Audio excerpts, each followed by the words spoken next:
This is the paint that I'm putting on, so it's not just normal gloss paint.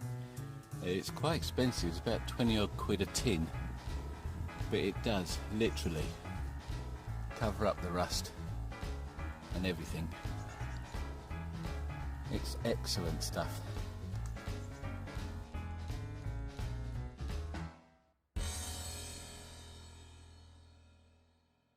It's got his face on it, so it must be good. Bit of varnishing time.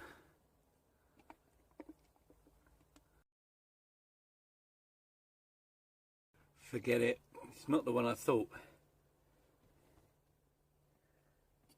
This is the one I got for the table. This is not, it's not this one. No, I need a stain. That's what I need, a wood stain first. What a numphead.